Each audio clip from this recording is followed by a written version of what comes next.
Okay, so stop listening to music just for a second.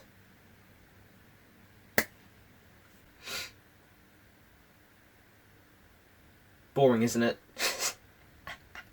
Why did you stop listening to music? Pretty good question.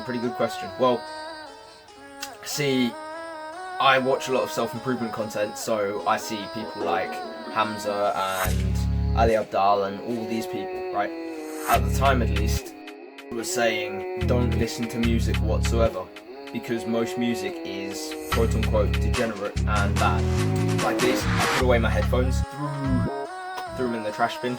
No, figuratively, not literally. And then eventually I decided to start listening to music again. Why did I start listening to music again if, say, most of it is degenerate? You know, it's interesting because music is something that goes beyond language. If you've ever had a song that gives you a feeling that you can't explain, it's probably part of some sort of primal caveman type thing that's ingrained deep inside of us. All music is degenerate. All music is degenerate. All it's talking about is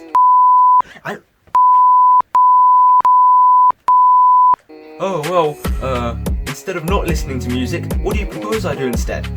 Instead of just not listening to music whatsoever, just change what you listen to. So for example, say for instance if you were listening to some rapper talking about, I don't know, like...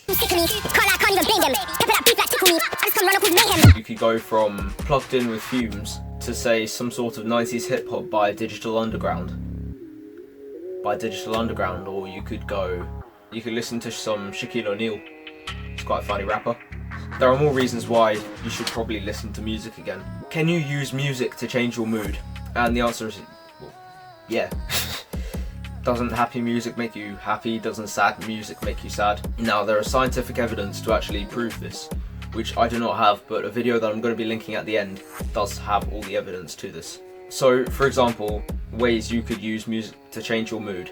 If you wanted to be a bit happier, say for instance, you can listen to happy music for about 10 minutes or more. So, if you go to the top link in the description, I've linked my personal favourite playlist at the moment, which is a list of funny 90s hip-hop rap songs. And say for instance, if you want to reduce your anxiety for some reason, say for instance you're anxious or nervous to go on stage or whatever, you can listen to this song called Weightless by Marconi Union for about 3 minutes.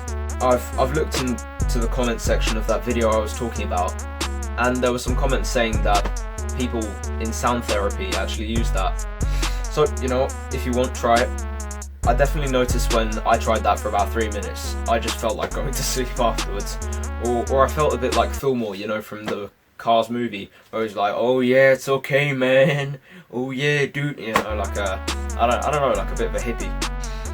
And now for all you self-improvement people, how can I use music to boost my motivation and to leverage my productivity? There were studies to show, if you listen to 40 Hz binaural beats 30 minutes prior to a large bout of work, it dramatically improved focus.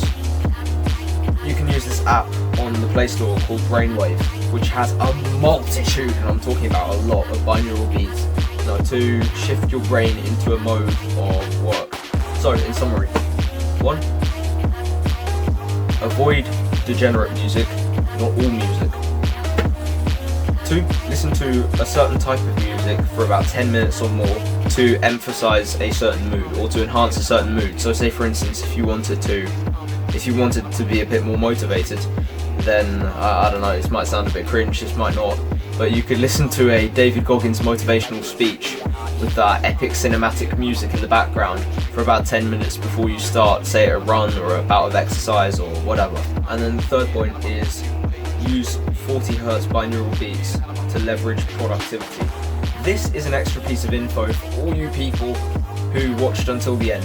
So your brain sometimes needs room to process things, and stimulating yourself with way too much music, I'm talking about listening to music about 24/7, can reduce creativity and mental clarity. Just like everything, listen to music in moderation. It's a bit like caffeine. If you take too much of it, it won't affect you anymore, and you won't get that boost in mental clarity and creativity that you'd usually do. Like everything, take it in moderation. Take music in moderation.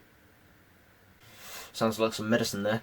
And then the big question is, where did I get all this info from? the Human Lab podcast, where they had a music episode talking about how to use music to change mood, boost motivation, etc., etc.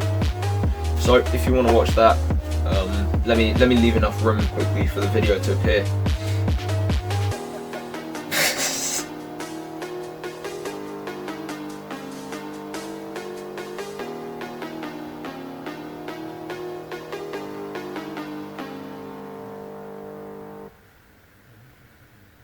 Alright, well, keep working hard and I will see you at the top.